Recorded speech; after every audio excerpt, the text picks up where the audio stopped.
Olá! Hoje a gente vai mergulhar a fundo numa ideia bem comum sobre a dor, sobre a mágoa. Sabe aquela crença muitas vezes silenciosa de que se apegar ao sofrimento nos dá alguma proteção ou até alguma razão? Pois é, e se o verdadeiro poder estiver justamente no contrário, em soltar?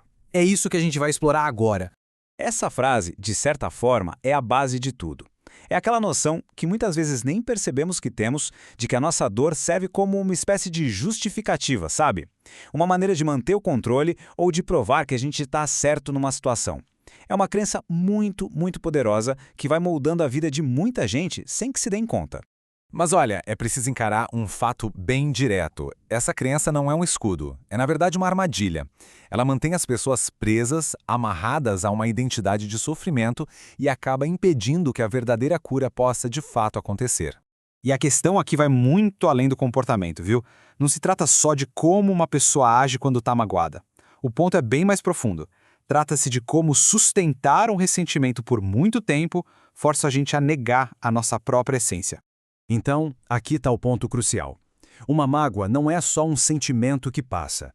Ela pode se tornar um verdadeiro vínculo, um pilar que sustenta toda uma identidade. Uma identidade de vítima, de injustiçado, uma identidade que foi construída tijolo por tijolo em cima da dor. Tá, mas por que é tão difícil soltar? Se faz mal, por que a gente se apega?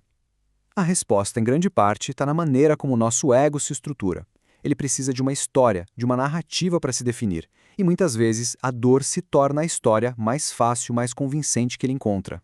A mágoa, então, ajuda a construir e a manter certas identidades. Uma pessoa se apega à dor porque ela reforça essas posições internas. Ser a vítima, ser quem foi injustiçado ou ser quem tem a razão. Tudo isso dá ao ego um senso de propósito, mesmo que seja um propósito baseado na dor. E vale dizer, essa identidade não é bem uma escolha consciente, é mais uma defesa. O ego usa isso para se proteger de sentimentos que são ainda mais profundos e assustadores, como a vulnerabilidade, a rejeição ou até uma dor muito antiga que não se sabe como encarar. E essa é a lógica do ego em ação. É bem simples, na verdade. Ele projeta a dor para fora. Em vez de olhar para a ferida interna, ele cria um vilão do lado de fora. A mágoa vira a prova de que o problema está no outro, e o que começou como uma defesa acaba se tornando uma prisão. Bom, é aqui que a gente chega num ponto de virada fundamental dessa análise. É a hora de falar sobre o conceito de milagre. Mas calma, não da forma que a gente geralmente pensa. Estamos falando de uma mudança interna, e ela é radical. A diferença aqui é gigantesca. É preciso deixar de lado a ideia de um evento externo inexplicável. O milagre, dentro dessa perspectiva, é uma mudança de percepção.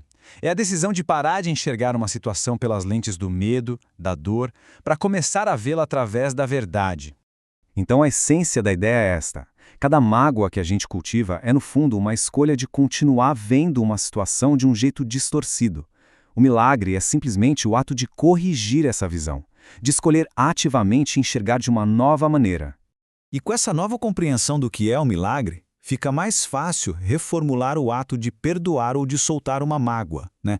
Não é um sinal de fraqueza, de forma alguma. Pelo contrário, é um ato de profunda autolibertação. Isso aqui é fundamental entender. Liberar uma mágoa não significa ser bonzinho ou aprovar o que aconteceu, nem fazer um favor para alguém. É sobre se libertar de uma ilusão. É um ato de poder pessoal. É quebrar as correntes daquela narrativa de dor. E quando essa liberação acontece, o que se encontra por baixo de todas essas camadas de mágoa? Um estado natural de paz, um lugar interno onde a necessidade de atacar, de se defender ou de ficar provando que se está certo, simplesmente desaparece. Olha, essa pode ser uma verdade meio desconfortável, mas ela é libertadora. O evento, o que quer que tenha acontecido, ficou no passado. O sofrimento contínuo, a dor que se sente hoje, vem da escolha, momento a momento, de se apegar à interpretação dolorosa daquele evento. Ok, a gente já passou pelo conceito, pela importância. Agora, a pergunta é, como isso funciona na prática? Vamos ver uma ferramenta bem concreta que pode ser aplicada para começar essa mudança de percepção. Aqui está um processo interno simples em 3 passos.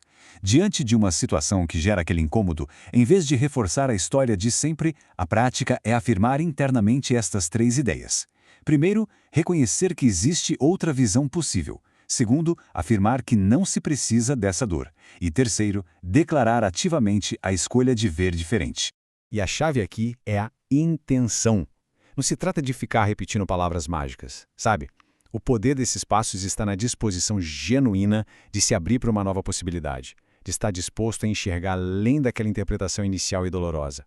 E para a gente fechar, fica esta ideia poderosa. Milagres não são algo a ser conquistado ou merecido com muito esforço. Eles já estão disponíveis.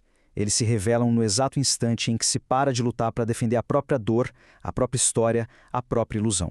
Fica então esta pergunta por reflexão. E se a cura não for um destino distante que a gente tem que alcançar depois de muito sofrimento, mas uma escolha? Uma escolha que pode ser feita agora mesmo. A escolha de, simplesmente, ver de forma diferente.